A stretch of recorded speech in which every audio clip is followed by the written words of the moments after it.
अस्सलाम वालेकुम। उम्मीद करता हूँ आप सब खैरियत से होंगे। तो आज मैं बात करने वाला हूँ कि वेजिटेबल गार्डन स्टार्ट कैसे करा जाए। तो जिसमें सबसे पहली चीज़ आती है बीज कब लगाए जाए और कैसे लगाए जाए। देखें, जो सर्दियों के बीज होते हैं सब्ज़ियों के, वो लगाए जाते हैं 15 सितंबर से 15 अक्टूबर तक। अगर आपका मौसम फिर भी सही हो गया है पहले या बाद तक भी अच्छा चल रहा है 15 अक्टूबर तक, तो आप लगा सकते हैं। वरना वैसे ये टाइम जो मैंने बताया ये अच्छा है सबके जर्मिनेशन के लिए। तो बाकी जो गर्मियों के जो होते हैं वो आप लगाते हैं 15 फरवरी से 15 मार्च तक। तो उसमें फिर सबसे पहली बात आती है बीज जर्मिनेशन कैसे करवाई जाए। पहली चीज़ तो आपने, अगर आप ओनली मिट्टी यूज़ कर रहे हैं, जो कि मैं प्रेफर करता हूँ आप ओनली मिट्टी यूज़ कर लें, उसमें ईज़िली ग्रो हो जाते हैं। अगर आपके पास कोकोपीट या दूसरी कोई चीज़ है तो आप उसमें कर लें, कोई मसला नहीं है। बाकी मेरा काम है सिखाना, जो कि अगर किसी ने मिट्टी में बीज उगाना सीख लिया तो वो किसी में भी उगा सकता है। तो सबसे पहली बात, बीज को कभी भी लिटा के नहीं लगाया जाता, हमेशा खड़ा करके लगाया जाता है। ऐसे करके, ऐसे नहीं लगाते। जैसे मिर्चों के बीज तो छोटे होते हैं, लेकिन अगर आप किसी ट्विज़र से या कोई भी पतली चीज़ से उसको खड़ा करके ऐसे लगा सकते हैं तो बहुत आसानी हो जाएगी। बाकी बड़े जो बीज हैं तो वो तो ईज़िली खड़े होकर लग जाते हैं। तो फिर उसके बाद आती है जो मिट्टी जिसमें आप लगा रहे हैं, उस मिट्टी को आप सुखा लें। धूप में नहीं, अगर नई मिट्टी लाएँ तो कोई मसला नहीं है। अगर आपके पास पुरानी मिट्टी है तो उसको 24 घंटे धूप में सुखा लें, ताकि जो भी ऐसी कोई चीज़ें हैं वो मर जाएँ उसके अंदर, जो बीज को नुकसान दे सकती हैं। फिर उसके बाद पानी आप नॉर्मल आराम से स्प्रे से दें।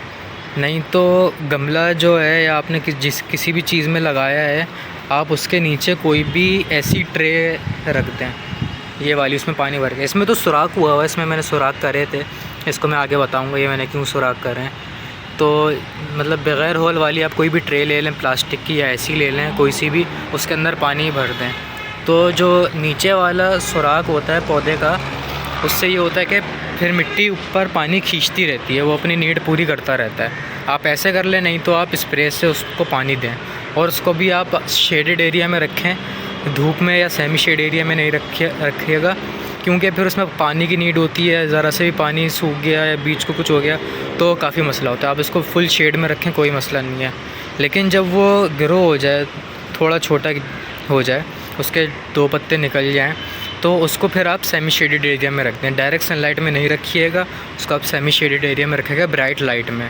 जैसे अब देखें, जैसे धूप आती है यहाँ पे, डायरेक्ट इधर धूप आती है, बट नेट के अंदर डायरेक्ट धूप नहीं आती। या इधर जैसे ये मेरा छोटा सा जो दीवार के एक सहारे से मैं इधर रख देता हूँ, जैसे ये मैंने अभी कलमें लगाई हुई हैं, तो यहाँ पे ब्राइट लाइट आती है, डायरेक्ट धूप नहीं आती। आप ऐसी कोई जगह रख दें उसको। तो उसके बाद ये होगा, जब उसका तीसरा पत्ता आ जाएगा ना, फिर आप उसको सेमी शेडेड एरिया में रख दें, जहाँ पे सही ज़्यादा ब्राइट लाइट आती हो। जैसे जैसे पौधे की ग्रोथ बढ़ती है, आप ऐसी ऐसी लाइट की इंटेंसिटी बढ़ाते जाएं उसको, और उतनी ज़्यादा रोशनी चाहिए होगी। वरना अगर रोशनी नहीं मिलेगी, आपका सिर्फ जो मेन स्टैम्प होती है ना, जैसे अगर मैं ये दिखाऊं, उसके फिर और पत्ते नहीं निकलेंगे। उसकी जो ये मेन स्टैम्प है ना, ये काफ़ी लंबी हो जाएगी, सिर्फ 2 पत्ते होंगे और फिर वो गिर के मर जाएंगे। तो उसको आप लाइट का बड़ा ध्यान रखना होता है आपको, पहली चीज़ ये। फिर उसके बाद आता है, जब तक पौधे के, अगर फिर ट्रांसप्लांट कब करना होता है, जब पौधे के 4 से 5 पत्ते आ जाए ना। जैसे मेरा ये पौधा है, ये वाला पौधा है, ये ट्रांसप्लांट के काबिल है, ये वाला भी है। लेकिन जैसे ये 3 पत्ते, ये वाले पत्ते जो ये हैं, ये अभी काफ़ी छोटे हैं, इनको ट्रांसप्लांट नहीं करना चाहिए, क्योंकि फिर जब इनको स्ट्रेस मिलता है दूसरे गमले में करते वक्त, तो काफ़ी मसला होता है, क्योंकि काफ़ी छोटे होते ही सर्वाइव नहीं कर पाते।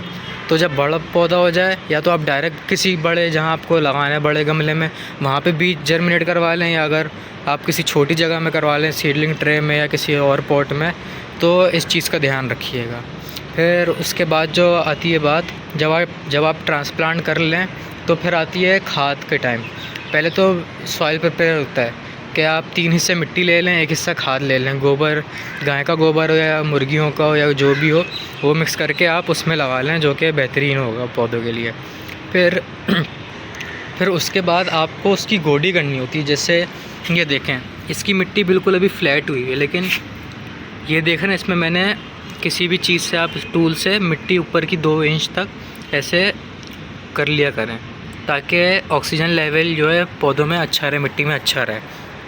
जैसे ये भी देखें, इसमें भी गोडी की ज़रूरत है, बिल्कुल फ्लैट हुआ है ये।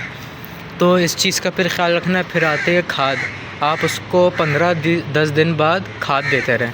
अगर पौधा भी जैसे ये वाले पौधे हैं, आप इनको NPK 20-20 या बनाना पील फर्टिलाइज़र ऐसी खाद दे सकते हैं जो मतलब नाइट्रोजन, फॉस्फोरस, पोटेशियम बराबर हों। इस टाइम पे आपको वो खाद देनी है। फिर जब क्या कहते हैं पौधा फ्लावरिंग पे आ जाए, उस पर फ्रूटिंग का टाइम आ जाए, फिर आप उसको पोटेशियम वाली, फॉस्फोरस वाली खाद ज़्यादा दें, ना कि नाइट्रोजन उसको ज़्यादा दें, क्योंकि नाइट्रोजन पत्तों की ग्रोथ के लिए होता है, फॉस्फोरस पोटेशियम फ्रूट बनाने के लिए ज़्यादा ज़रूरी होता है, ना कि नाइट्रोजन।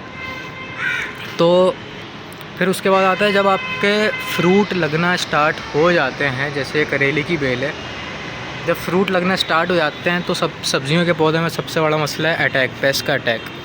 तो उसके लिए आप किसी भी नीम ऑयल का या केमिकल अगर आप प्रेफर करते हैं वो यूज़ कर लें, या तो आप होममेड भी बना सकते हैं। आप क्या कहते हैं, नीम के पत्ते लें, कड़ी पत्ते के पत्ते लें, उसको पानी में बिल्कुल बॉयल कर लें, फिर पानी बिल्कुल हरा हो जाएगा, उसको ठंडा करें, उसके अंदर जितना आपका पानी है उसमें और उतना ही ऐड करें, और उसके अंदर आप थोड़ा सा डिश वॉश क्या कहते हैं डालें और उसको मिक्स करके उसका स्प्रे कर दें। उससे पेस्ट बिल्कुल भी नहीं आएंगे।